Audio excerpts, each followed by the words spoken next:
우리는 일상에서 마음의 큰 부담이라는 의미를 가진 스트레스라는 단어를 사용할 때가 많습니다. 삶을 살면서 우리가 느끼는 부담, 압박, 누군가 다 느끼는 일들입니다. 건강의 문제이든 또는 돈의 문제이든 또 관계 문제이든 일의 문제이든 우리는 늘 무언가에 좀 짓눌려 좀 힘들게 살아갑니다. 그렇지만 우리는 또 잘 압니다. 그런 것들이 다 불필요한 것은 아니고 어느 정도는 다 필요한 것들이라는 생각을 하죠. 몸에 병이 생겨서 의사 선생님들께 진료 받으러 가면 이것저것 생활 습관 이야기하다가 마지막에 꼭 한마디씩 더 얹어주는 말씀이 있죠. 스트레스 받지 마세요. 그런데 그 말을 들을 때마다 우리는 속으로 웃을 수밖에 없습니다. 저도 확신하는 게 하나 있습니다. 그 말씀을 하시는 의사 선생님도 아마 스트레스 받고 계실 겁니다. 사는 게 힘들다라는 것은 예수를 믿고 안 믿고의 문제는 아닌 것 같습니다. 또 성도와 목사의 차이도 아닌 것 같습니다. 저도 요즘은 제가 나이가 들어서 그런지라는 생각을 가끔씩 하는데요. 스트레스가 면역 질환으로 나타나 저도 피부에 백반증이라는 게 생겨서 요즘 일주일에 몇 번씩은 병원에 치료를 받으러 가야만 할 형편입니다. 제가 미리 말씀드리는데요. 예수 믿으면 스트레스 없다. 그 거짓말입니다. 이 설교하고 있는 목사도 지금 스트레스를 받아서 지금 이러고 있으니까 말입니다. 산다는 것 자체가 누군가에게나 쉽지는 않은 것 같습니다. 독일에서 철학과 문학과 신학을 공부하고 대학 교수로 또 문화평론가로 활동 중인 한병철이라는 교수님이 계십니다. 이분이 낸 책이 2010년에 엄청난 파장을 일으켰는데 한국에서는 2012년에 번역되어 나왔습니다. 피로사회라는 책입니다. 옛날에는 뭔가를 해야만 된다라는 것이 아주 강한 규율사회였다면 요즘은 뭔가를 해야 된다는 건 약해졌지만 내가 뭔가를 이루어야 된다라는 이 자기 내면의 목표 때문에 힘든 성과사회라는 단어로 지금 이분은 이 세상을 진단합니다. 특별히 자본주의 시스템 안에서 살아가는 우리는 내가 뭔가를 이루어야 된다라는 그 성취에 대한 기대 또 노력, 이것 때문에 내 스스로가 오히려 많은 스트레스를 받고 살아간다는 이야기를 하죠. 그런 것들이 이루어지면 참 다행이지만 대부분의 경우는 이루어지지 않는 경우가 훨씬 더 많기 때문에 그런 것들이 우리에게 정서적인 피로도를 높이고 심지어 우울증을 낳게 된다라고 이야기를 합니다. 누군가 나를 힘들게 해서 힘들다라고 말할 수도 있지만 사실은 내 자신 때문에 힘들다, 내가 가진 목표 때문에, 내가 가진 꿈 때문에, 내가 이루고자 하는 걸 이루지 못했다는 것을 받아들이지 못하는 나 때문에 내가 더 힘들다라는 게 오늘의 현실이라는 겁니다. 그런 면에서 현대인들은 이 사회를 살아갈 때 피해자인 동시에 나 스스로를 힘들게 만드는 가해자로 살아가고 있다는 것이 이 철학자의 진단입니다. 그러니 여러분, 옛날 뭔가를 억압하는 사회 속에서도 사는 게 참 힘들지만 이제는 내가 뭔가를 이루어야 된다라는 사회를 사는 것, 이 자유의 사회를 사는 것도 결코 쉬운 일이 아닌 것 같습니다. 그러니 우리 한국 사회도 이 일 때문에도 필요하다라고 말할 수 있지만 힘써서 노력하는데 뜻하는 대로 이루어지지 못해서 그것 때문에 근심하느라고 세상 사는 게 참 필요한 것 같습니다. 그런 면에서는 일이 뜻대로 되지 않아 마음이 몹시 상한다라는 요 국어적 표현이 바로 낙담이라는 건데, 여러분 담이 떨어진다, 한자어로 말하면 그런 거잖아요. 말 그대로 마음의 의욕이 떨어지고 모든 기대가 허물어져 버리는 것, 낙담. 저는 그런 면에서 이 교수님은 피로사회라고 이 세상을 진단하지만 저는 이 사회는 낙담사회다라고도 말을 할 수 있을 것 같습니다. 용수철이나 고무줄은 일정한 정도의 힘을 가하면 원래대로 회복하는 탄력성이 있습니다. 그런데도 여러분, 이 힘이 과도하게 가해지면 이 탄력성을 잃어버리게 되죠. 삶의 압박이 어느 정도까지일 때는 우리 모두가 다 견뎌냅니다. 지금 이 자리에 나와 계신 여러분들도 여러분 어쨌든 삶을 살아내고 있고 견뎌내고 있고 이겨내고 있다는 점에서는 여러분들도 지금 굉장한 수고를 하며 삶을 살아내고 계신 거죠. 그런데 여러분, 이 건강한 삶이라는 것이 외부의 압박 또는 힘 또는 스트레스하고 내부에서 견디는 힘이 균형을 맞추면 견뎌낼 수 있는데, 외부가 너무 강해지고 또는 반대로 내부가 너무 약해지면 우리의 삶은 허물어지게 되는 겁니다. 그런데 여러분, 압박이 없는 세상은 우리가 꿈꿀 수가 없어요. 하다못해 공부를 하는 일도 어려운 일이고, 수고하는 일도 어려운 일이고, 몸을 움직여 청소하는 일도 어려운 일인데 부담 없는 삶은 이 땅에 존재할 수가 없는 거죠. 그런데 여러분들이 바깥에서 오는 이 압박의 크기를 우리가 조절하기는 불가능합니다. 그렇죠? 언제 어떤 일이 우리에게 생길는지 우리가 선택해서 받을 수는 없다라는 거예요. 삶에 찾아오는 문제의 크기를 우리가 조절할 수는 없다라는 거예요. 결국 내면에 있는 우리의 힘, 여러분 다시 회복 탄력성과 같은 힘, 이 힘을 우리가 어떻게 키우느냐, 이게 우리가 할 수 있는 유일한 일인 것 같습니다. 성경에도 보고 역사에도 보면 여러분, 삶의 압박으로 인해 어려움을 겪은 사람이 한둘이 아닙니다. 여러분, 사울 왕을 한번 생각해 보십시오. 그는 누군가가 그에게 압박을 준 건 아니에요. 근데 하나님이 다윗을 왕으로 세우셨다는 이유 하나 때문에 이걸 받아들이지 못해서 자기 스스로 엄청난 정신병에 시달리며 살아갑니다. 욥을 보십시오. 그에게는 물리적인 건강과 재산의 압박이 가해졌었죠. 엘리야에게는요, 영적 침체라는 압박이 찾아왔었습니다. 모세에게는요, 그가 이끌어야 될 백성들의 그 반역하는 태도, 불순종의 태도, 너무 잦은 불평의 태도가 모세를 너무 지치게 만들었습니다. 그런 면에서 누군가는 병에 지치고, 누군가는 영적인 침체에 지치고, 누군가는 정신적인 문제에 지치고, 그리고 또 다른 누군가는 일과 사람에 지친 것, 성경에도 이런 일들이 많이 나오는 거죠. 여러분, 정치인 중에도 나폴레옹 같은 사람, 미국 대통령이었던 아브라함 링컨 같은 사람, 영국의 수상이었던 윈스턴 처칠 같은 사람, 전부 다 우울증 환자였다는 사실을 우리는 알아야 합니다. 예술가 중에는요, 음악가인 핸델, 문학가인 에드가 앨런 포 같은 사람, 그 사람들도 전부 다 우울증 환자였어요. 그것만이 아닙니다. 기독교 지도자들, 우리가 흔히 말하는 종교 지도자들이라고 일컬어지는 정말 유명한 사람들, 종교개혁가였던 존 칼빈, 마틴 루터, 요한 웨슬레, 그리고 좀 더 근대로 와서는 영국의 유명한 설교자였던 스펄전 같은 목사님도요, 전부 다 우울증 환자였다고 합니다. 심지어 스펄전 목사님은 이렇게 말을 했어요. 우울증은 모든 성직자들에게 자연스러운 동반자이다. 아마 오늘 이 설교 들으면서, 목사님 나 우울증이 있어요, 마음이 힘들어요, 설교 듣고 위로받고 싶어요, 고침받고 싶어요, 상담하고 싶어요, 이러고 나왔는데, 여러분 이게 지금 무슨 소리입니까?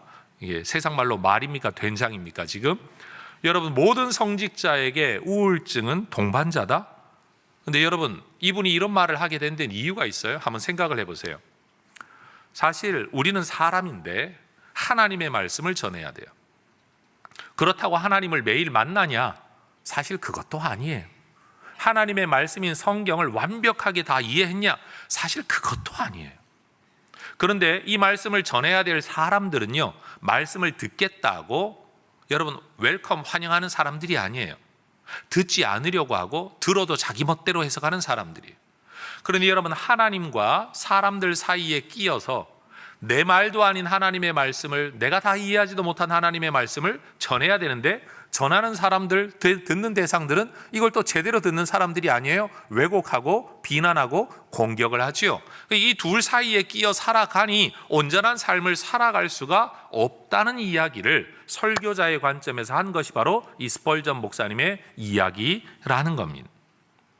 성경에도 보면 오늘 전도서 1장 8절에 여러분, 솔로몬은 삶이라는 게 참 피곤한 거다. All things are wearisom이라고 해서 살아가는 모든 게 다 피곤하고 힘들고 귀찮다라고 이야기를 합니다. 그런데 여러분, 우리가 알아야 될 게 있습니다. 삶은 참 힘든데 그래도 성경을 보면, 역사를 보면 그 사람들은 그 힘든 어려운 삶에 짓눌려서 아무것도 못하거나 자기 삶을 깨뜨려 버린 게 아니라 거기 바깥에서 오는 큰 짓누름과 어려움 속에서도 힘을 가지고 맞서서 자기 삶을 관리하며 이겨내었다는 점에서 이것이 바로 신앙이고 이것이 바로 삶의 지혜라고 우리는 생각하는 겁니다. 여러분, 운동선수들 가운데 부상을 입은 사람이 얼마나 많습니까? 사실 그 사람들은요, 온몸을 날마다 치료하면서 경기를 뜁니다. 아프지 않아서 경기를 뛰는 게 아니라는 거예요. 부상 입지 않아서 경기를 뛰는 게 아니라 부상에도 불구하고 자기 몸을 관리하면서 최상의 컨디션을 발휘해내려고 애쓰는 게 사실 운동 선수라는 거죠. 삶도 마찬가지 아니겠습니까? 여러분, 모든 사람이 나를 사랑해주고 모든 사람이 나를 인정해주고 이해해주고 모든 사람이 나를 도와주겠다라고 말하는 세상이 과연 존재할까요? 그렇지 않습니다. 힘들고 어려움에도 불구하고 자기의 삶을 살아내는 것, 견뎌내는 것, 이것이 바로 삶이다. 이 이야기를 저는 오늘 여러분과 나누고 싶은 겁니다. 여러분, 우리 모두가 각자의 삶에서 지고 살아가는 스트레스가 있습니다. 짓눌림이 있습니다. 벗어버리고 싶은 짐들도 있습니다. 그런데도 불구하고 어쨌든 여기까지는 여러분이 버티어 살아내신 거죠. 그런 면에서 오늘 이 자리에 살아있고 예배자로 있고 그리고 뭔가 하나님께 은혜를 구하며 하나님께 도움을 구하며 살아내려는 마음을 가지고 이 자리에 있다는 점에서 여러분들은 정말로 건강한 삶을 살아가고 있다. 힘들지만 잘 버텨내고 있다라고 저는 칭찬을 해드리고 싶은 거죠. 그런데 바로 이 자리에 여러분, 우리가 이런 피로 사회를 살아낼 때, 이런 힘든 인생을 살아낼 때 신앙이 무슨 의미가 있는가라는 주제의 세 가지 이야기라는 말입니다. 첫 번째 주제입니다. 여러분, 저는 다윗 이야기를 잠깐 해보고 싶습니다. 그는 인간적으로는 제국을 이룬 사람입니다. 강력한 왕권을 실행한 사람입니다.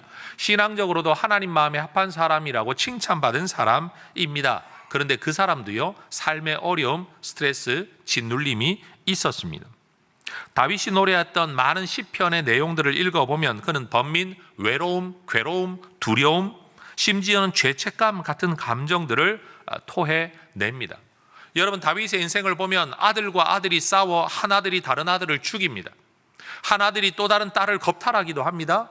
나중에는 이 아들을 죽여야만 되게 군대를 파견합니다. 그리고 그 아들의 죽음의 소식도 듣게 되죠. 사무엘하 18장의 말씀을 보면 그는 아들이 죽은 이야기를 듣고 내가 대신 죽었더라면 좋았을 것이다 라는 탄식을 합니다. 자녀를 먼저 잃어본 부모라면 아마 다윗의 이 마음을 누구나 공감하실 거라고 생각을 합니다. 그뿐만이 다가 아닙니다. 다윗은요, 시편 38편을 보면 때때로는 신앙심으로 인한 죄책감이 삶의 무거운 짐처럼 느껴질 때도 있습니다. 여러분, 심리 상담학자들이 하는 말이 있습니다. 세상 사람들은요, 오히려 그렇게 사는 게 당연하다라고 막 산대요. 그런데 신앙인들은 누구나 그렇게 세상 사람들처럼 살면서도 들은 게 있고 배운 게 있고 믿는 게 있어서 머릿속으로 기대치는 너무 높아가지고 그 기대치와 현실 사이의 괴리가 오히려 더 커서 정신병리학적으로 보면 문제를 일으킬 가능성이 훨씬 더 높다고 이야기합니다. 그러니까 이렇게 살아도 상관없다라고 말하고 살아가는 사람들은 그냥 그렇게 살아요. 근데 나는 이렇게 살아야 돼라고 생각을 하는데 현실이 그렇지 못할 때 오히려 내면에서 일어나는 갈등이 훨씬 더 크다라는 거예요. 그 신앙인들 가운데서도 이게 종교 지도자들까지 되다 보면 이게 더 괴로워지는 거죠. 예수님이 바리새인들을 많이 비난하셨지만 여러분, 그 사람들이 처음부터 그렇게 잘못된 삶은 살지 않았을 겁니다. 분명 제대로 살아보려는 본심이 있었겠죠. 근데 살다 보니까 이게 쉽지 않은 거예요. 근데 바깥에서 요구되거나 기대되는 모습이 있기 때문에 흉내는 내야 돼요. 근데 이 흉내는 내는 것과 내 본심 사이가 점점 거리가 멀어지다가 보니까 나중에는 예수님이 회칠한 무덤이라고 말할 만한 삶을 살아갈 수밖에 없는 현실이 된 거죠.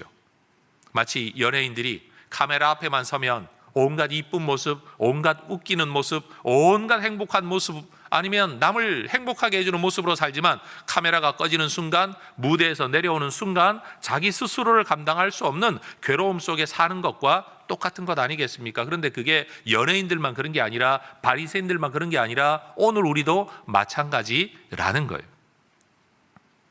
그래서 저는 오늘 이 시간 여러분들에게 그런 이야기를 하고 싶은 거죠. 여러분, 내면에 가지고 있는 이런 스트레스 또는 괴로움들을 그냥 방치할 게 아니다라는 겁니다. 다윗은요, 자기 감정에 빠져 살지 않았습니다. 오히려 다윗은 자기가 느끼는 느낌, 아니면 생각, 아니면 현실에 마주하는 자기의 모습과 하나님께서 내게 기대하시고 내가 살아야 할 원래 내 모습 사이에서 여러분, 그가 어떤 모습을 보여주느냐, 시편 42편 11절의 말씀을 보면 그는 정말 생뚱맞게도 이런 표현을 합니다. 내 영혼아 네가 어찌하여 낙심하며 어찌하여 내 속에서 불안하여 하는가. 따라하십시다. 너는 하나님께 소망을 두라. 아니 지금 다윗이 누구에게 너라고 말하는 겁니까? 자기 자신에게 이야기하고 있는 겁니다.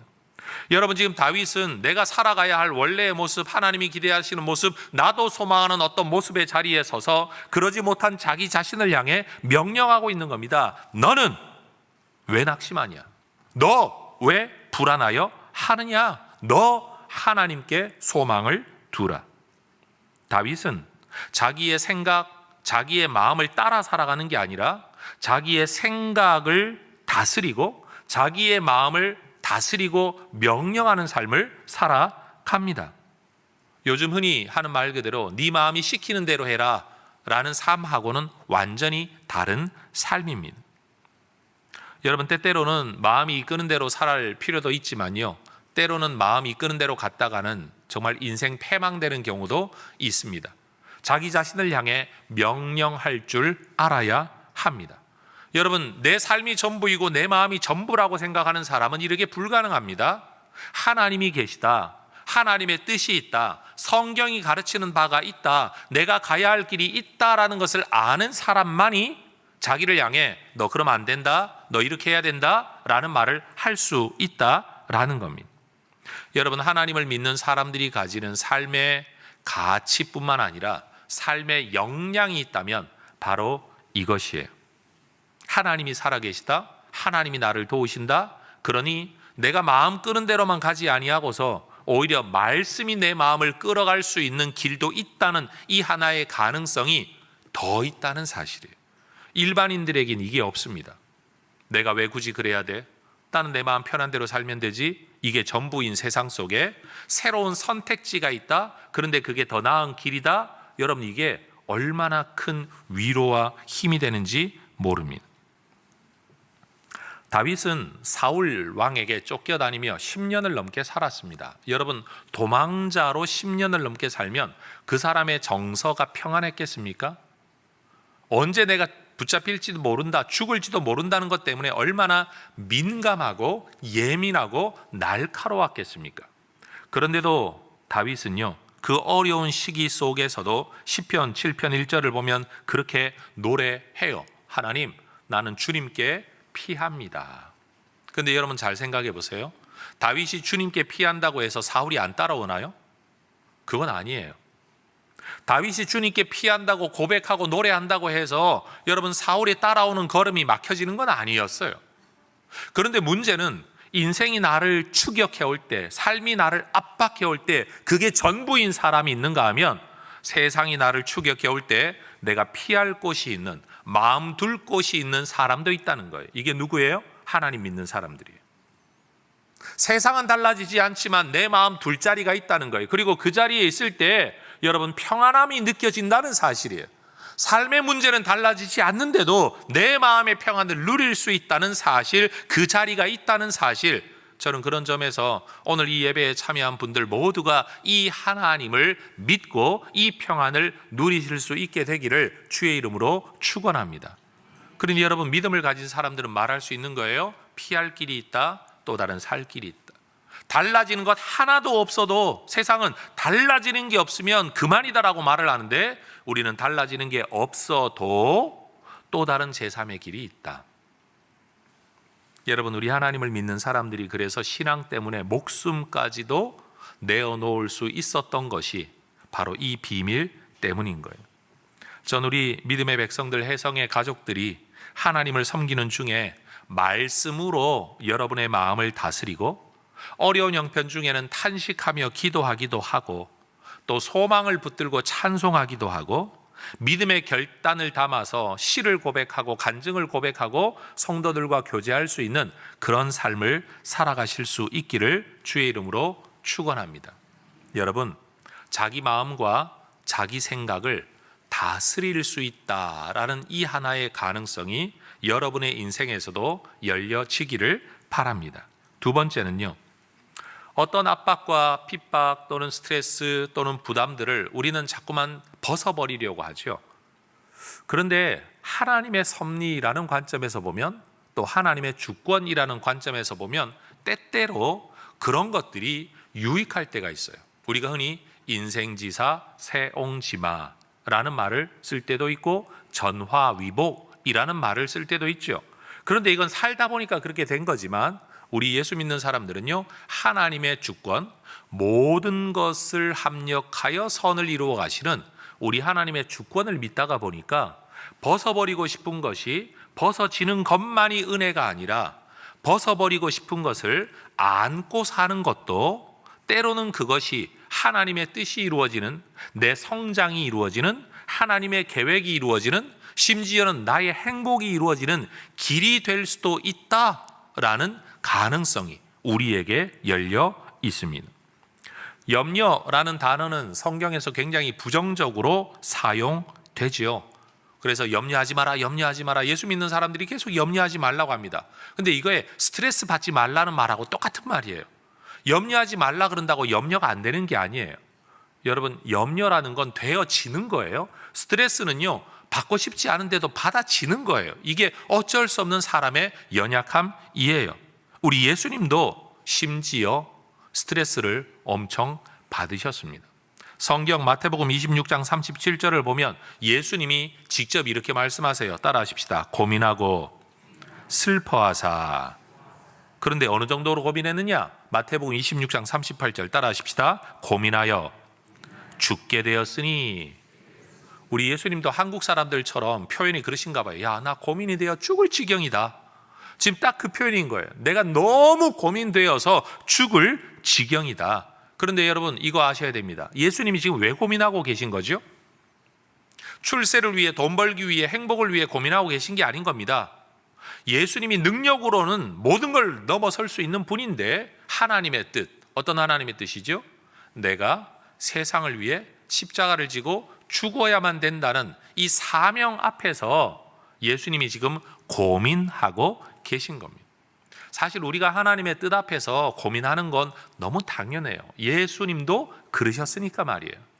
여러분, 하나님의 아들이신 예수님도 하나님의 뜻에 순종해야 되는 거 아셨어요. 그런데 이 십자가의 고통과 죽음이라는 게 너무 힘들다는 것도 알고 계신 거죠. 걸어야 할 길을 아세요. 그런데도 그 길을 가기가 선뜻 그렇게 쉽지 않은 거예요. 여러분, 예수님도 스트레스와 고민을 짊어지고 사셨다는 사실을 기억하시기를 주의 이름으로 축원합니다. 여러분, 제가 목회자들 세미나를 종종 할 때가 있어요. 내가 좀 더 젊을 때는요, 목회자 세미나 할 때 뭐라도 목사님들께 도움이 될까, 내가 한 게 별건 아니지만 도움이 되면 좋겠다. 그래서 전 이런 걸 이렇게 했습니다, 이걸 이렇게 했습니다, 이렇게 하니까 이런 열매가 있었습니다, 전 이것을 이런 생각으로 하고 있습니다 라고 이야기하니까 목사님들이 그냥 그래놓고 뒤로 돌아서 그러시더라고요. 밥맛이다. 그래, 니 잘났다. 근데 저는 분명히 목사님들께 도움이 되기를 바라고 이야기를 했는데 이게 별로 도움이 안 되는 거예요. 시간이 흐르면서 제가 깨달았어요. 그래서 요즘은 제가 목회자 세미나 하면 뭐 이야기하는 줄 아세요? 저는 이렇게 했더니 이것도 안 되고요, 저렇게 해보니까 이런 것도 안 되고요, 안 되는 게 너무 많아요. 그런데 해본 건 많아요. 근데 안 되는 건 더 많아요 라고 이야기하면 목사님들이 얼마나 은혜를 받는지 몰라요. 이게 사람들이 남 잘 되는 걸 보면서 배울 것 같은데요, 그렇지 않은 것 같아요. 오히려 남이 안 되는 이야기를 통해 야, 저런 사람도 안 된다고? 근데 사실 제가 세미나를 하면 저한테 이야기를 듣겠다고 오는 사람이 내가 들을 게 하나도 없는, 이룬 게 하나도 없는 사람이라면 왜 들으러 오겠어요? 한번 돌려 생각해 보세요. 분명히 당신들이 볼 때는 들을 게 있고 이룬 게 있다라고 생각을 하는데 반대로 와서 들으니까 안 된 게 더 많다고 이야기를 하니까 오히려 그게 위로가 되는 거예요. 여러분, 우리 예수님은요, 그냥 우리가 신앙생활 할 때 이것도 못하냐? 저것도 못하냐? 네가 이것도 못해? 라고 말씀하시는 분이 아니라, 여러분, 세상의 어떤 교주들과 어떤 경전을 보세요. 여러분, 그들의 교주와 그들의 신격화 대상이 되는 사람들이 실수한 이야기 없습니다. 근데 성경은요, 예수님이 아파했다, 고민했다, 죽을 지경이었다 라는 이야기까지 기록하고 있습니다. 이유가 뭘까요? 여러분, 거짓을 진짜로 만드는 게 아니라 진짜이신 그분이 살아가신 모습 그대로를 우리에게 들려주기 때문입니다. 전 우리 혜성의 가족들이 전도할 때 제발 거짓말 하지 않기를 다시 한번 부탁드리고 싶습니다. 오늘 혹시 못 모르고 끌려 나온 분들 중에 여러분 거짓말 들은 분이 있다면 제가 지금 수정해 드릴 테니까 여러분 잘 들으세요. 세상에는 영업하는 사람들이요, 물건을 팔려고 하면 나쁜 건 이야기 안 하고 좋은 것만 이야기해가지고 팔아놓고 쓰려고 달려들면 불편한 게 많은, 여러분 이런 게 있어요. 이 교회도 마찬가지인 것 같아요. 여러분 교회 가면 뭐 복 받는다, 교회 가면 문제 해결된다, 교회 가면 평안하다 그런데 여러분 목사가 오죽하면 스트레스로 백반증 걸리겠습니까?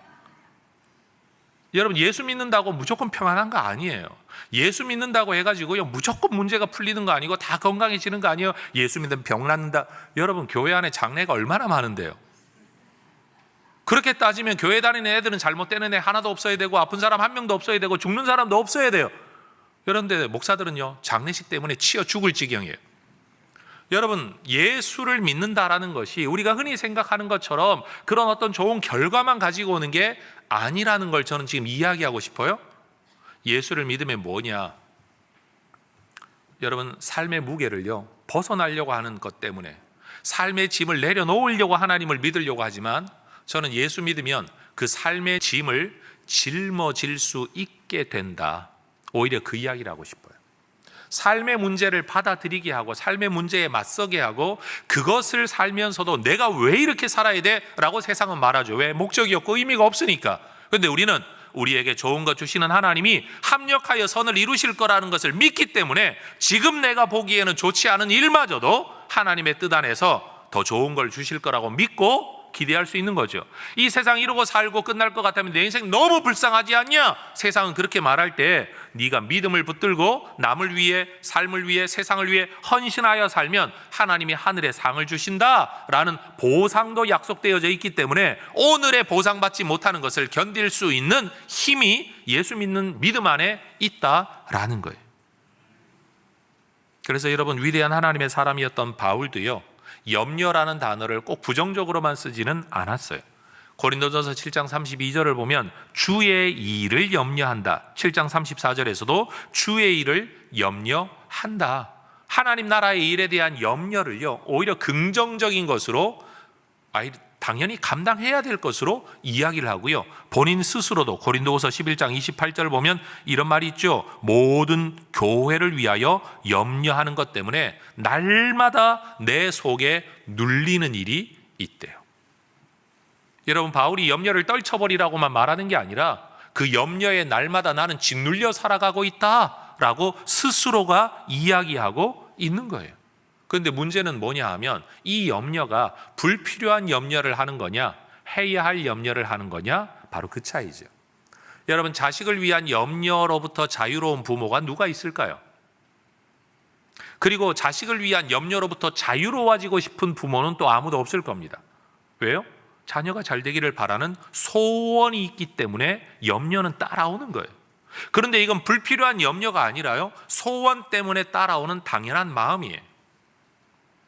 목회자도 마찬가지입니다. 하나님이 교회를 책임지시는데 목사님 뭘 걱정하십니까? 그런데 여러분 그건 그런 게 아니에요. 자식을 키우는 부모가 자식 잘 되기를 바라는 마음이 염려로 나타나는 것처럼 성도들과 교회를 향한 기대와 소망이 염려로 나타나는 게 목회자들의 염려이고 그건 예수님도 가졌고 바울도 가졌던 일이라는 거죠. 날마다 내 속에 눌리는 일이 있다라는 바울의 말처럼 말이에요. 어떤 사람이 어떤 자리를 가지고 있는 것이 그 사람의 본 모습이 아니에요. 사실 이 사람이 직책을 직장에서 가지고 있는데도 이 사람의 관심은 날마다 자기의 주식 투자한 거에 주가를 보면서 여러분 회사 일은 뒷전이고 날마다 자기 주식 오르내리는 것만 생각하고 있다? 이것 때문에 스트레스도 받고 이것 때문에 기쁘기도 하겠죠? 이 사람이 어떤 직책을 가지고 있냐가 아니라 이 사람이 관심 가지고 염려하는 일이 사실은 그 사람이 지금 어떤 삶을 살아가고 있는가를 보여주는 거죠. 그래서 여러분 그 사람의 직책이 그 사람을 보여주는 게 아니라 그 사람의 소원, 그 사람의 비전, 그 사람의 소망, 그 사람의 기도, 궁극적으로는 그 사람이 뭘 염려하는가를 보면 그 사람이 뭘 추구하는 사람인가를 알 수 있게 된다라는 겁니다. 그런 점에서 염려는 벗어버릴 일이 아니라는 거예요. 오히려 짊어지고 사는 일이 있다라는 거예요. 오히려 감당해야 될 일이 있다라는 거죠. 여러분 하나님의 섭리 안에서 우린 이렇게 받아들이는 겁니다. 여러분, 모든 짐을 벗어버리겠다. 아니요, 벗어버리지 않고요, 짊어지고 살아야 할 게 있어요. 첫 번째는 내 삶을 짊어져야 하고요, 두 번째는 우리의 가족을 짊어져야 하는 것이 성경의 가르침이에요. 가족을 돌보지 아니하는 자는 불신자보다 더 악한 자니라 성경이 말하고 있다는 사실을 알아야 돼요. 가족은 사명이에요. 내 인생도 사명인 것처럼 내 가족도 사명이에요.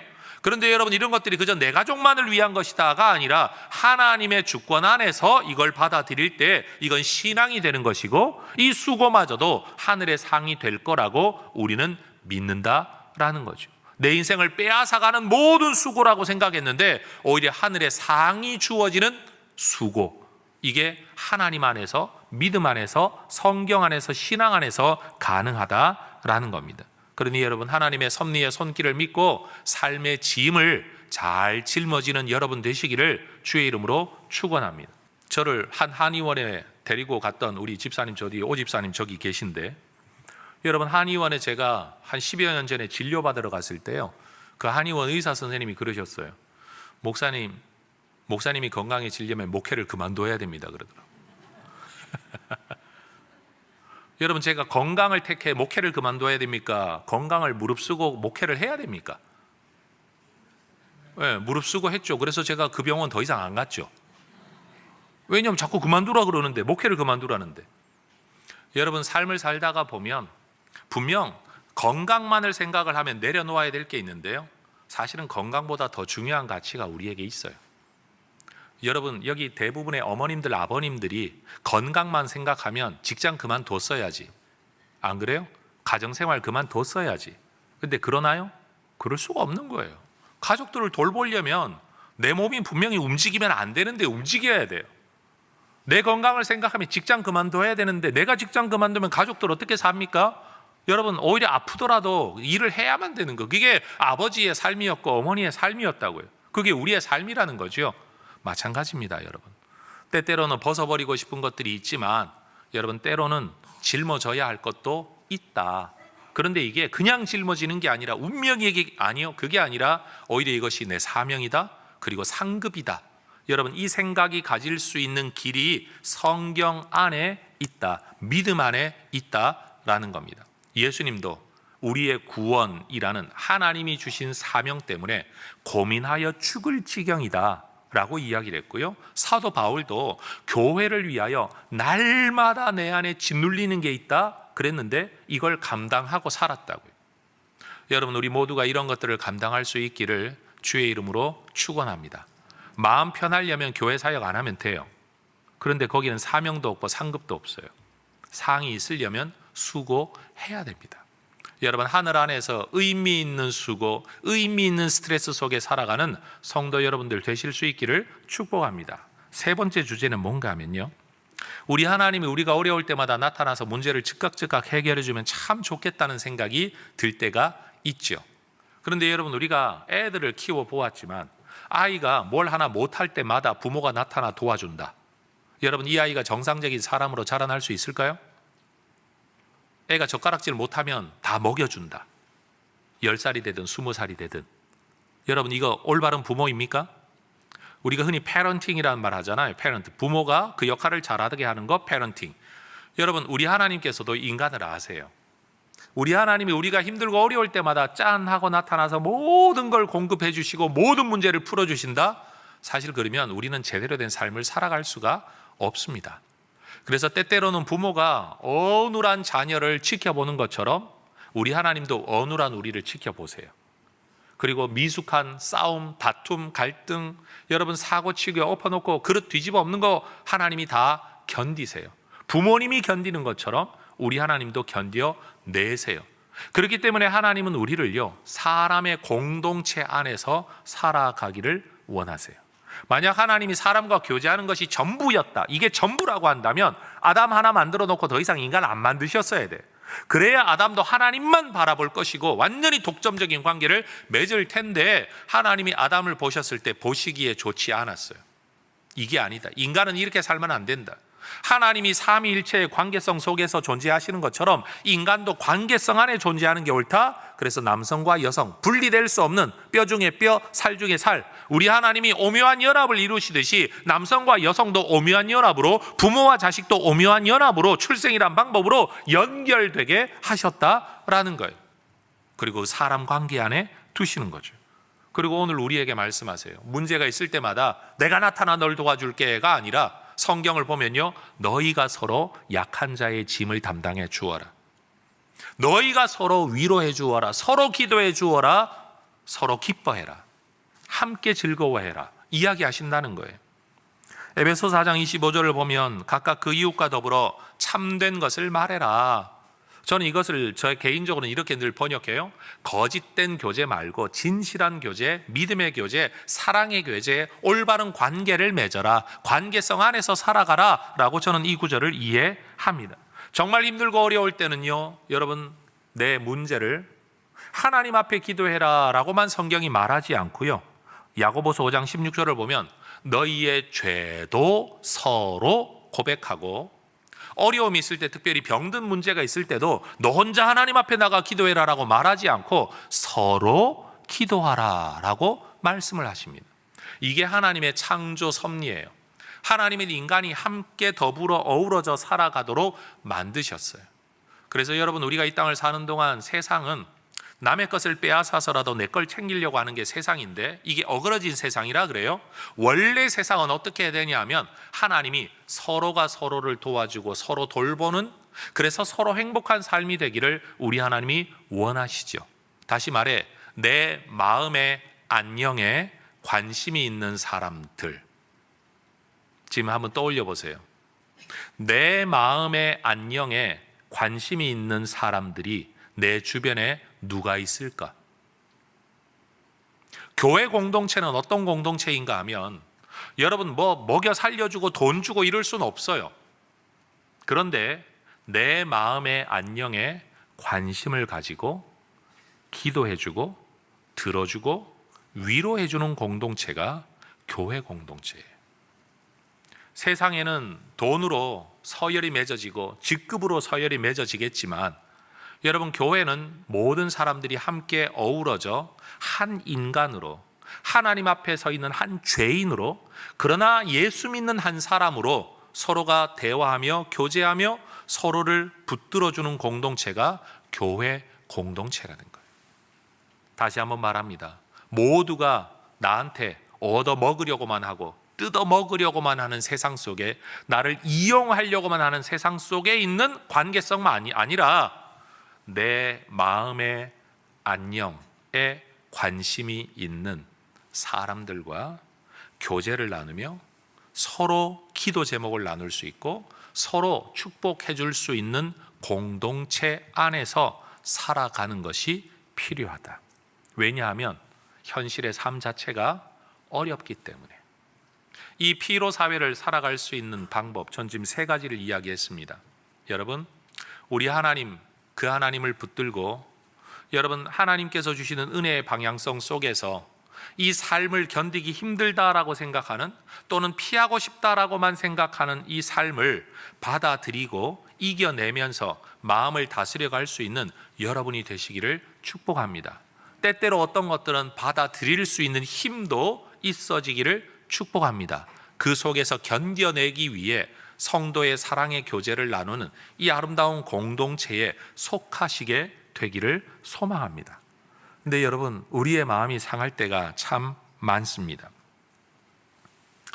성경 잠언 13장 12절을 보면 소망이 더디 이루게 되면 그것이 마음을 상하게 한대요. 그렇죠? 우리가 꿈꾸는 것, 목표하는 것, 이루려고 하는 것이 잘 이루어지지 않으면, 실패하면, 또는 이루어지는 일이 더디게 되면 우리는 마음이 상해요. 그런 면에서 보면 소망이 낙심을 가져와요. 아이러니하죠. 근데 문제는 이 낙심의 상황에서 다시 일어설 수 있는 건요, 소망밖에 없어요. 소망이 낙심을 가져오는데 낙심을 극복하는 건 또 소망밖에 없다? 이건 또 역설이에요. 모순과 역설이 공존하는 게 바로 이 주제입니다. 여러분, 소망 없는 세상 속에서 우리 하나님을 소망으로 삼으실 수 있기를 바랍니다. 의욕 없는 삶, 살 이유와 목적이 없다라고 여겨지는 삶에서 하나님의 말씀, 하나님의 관계 안에서 여러분 삶의 의미와 목적을 여러분이 발견할 수 있게 되기를 소망합니다. 또 아무도 내 편이 없다라고 여겨지는 세상 속에서 그래도 아무 이해관계 없이 나를 위해 기도해주고 내 이야기를 들어줄 수 있는 여러분 신앙의 교제를 나누실 수 있게 되기를 저는 여러분에게 초청하고 싶습니다. 그리고 목적 없는 인생이 아니라 분명히 목적 있는 인생으로 우리를 불러주신 하나님, 그 하나님 안에서 내 삶을 바라볼 수 있는 그 기회를 얻으시게 되기를 주의 이름으로 축원합니다. 한번 생각해 보세요. 우리가 자녀들, 여러분 어제 제가 딸아이를 결혼시켰지만 지가 한 거지 내가 시킨 건 아니죠. 어쨌든 전 그런 생각을 해요. 돈이 있고 건강이 있고 일이 있을 때는요, 혼자 사는 게 재밌어요. 살만해요. 그렇죠? 그런데 인생이라는 걸 긴 관점에서 두고 보면 때로는 일도, 때로는 돈도, 때로는 건강도 없을 때가 있죠. 그때가 되면 홀로 남아있는 사람이 얼마나 힘겹고 외로운지 몰라요. 우리 권사님들 신방 가면 보통 서너 시간 붙잡혀 있잖아요. 왜냐하면 이게 사람이 고픈 거예요. 사람이 고프니까 설교 중에 끼어들어 그분들이 간증을 하셔요.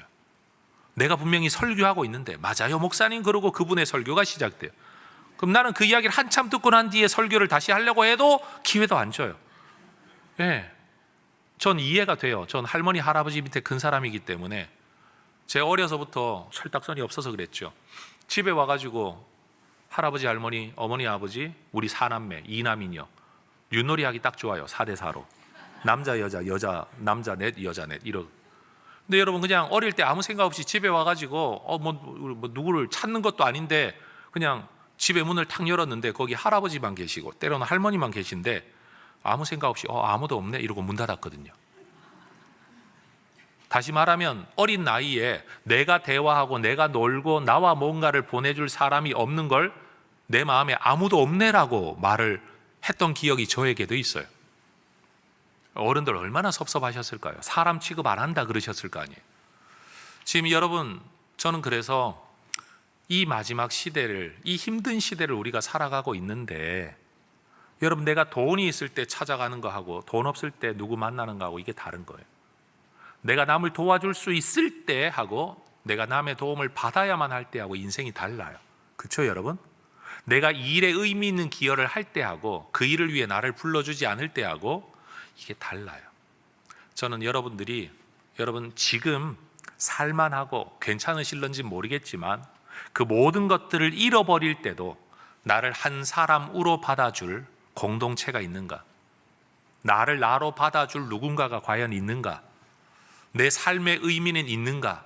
이 세 가지 질문 앞에서 나를 나로 받아주는 하나님, 내 삶의 의미를 부여하는 하나님, 나를 대상이 아닌 수단이 아닌 목적 자체로 대해주는 공동체. 여러분 우리 바로 해성교회 공동체가 바로 그러한 삶의 이유가 된다라고 저는 여러분에게 소개해드리고 싶은 겁니다. 어쨌든 믿음 안에서 힘겹지만 우리 각자의 삶이 힘겹지만 목사인 저도 스트레스 가운데 살지만 그래도 서로 위로하면서 여러분 함께 믿음의 길 잘 살아갈 수 있기를 또 그 길에 여러분을 초청하는 바입니다. 기도하겠습니다.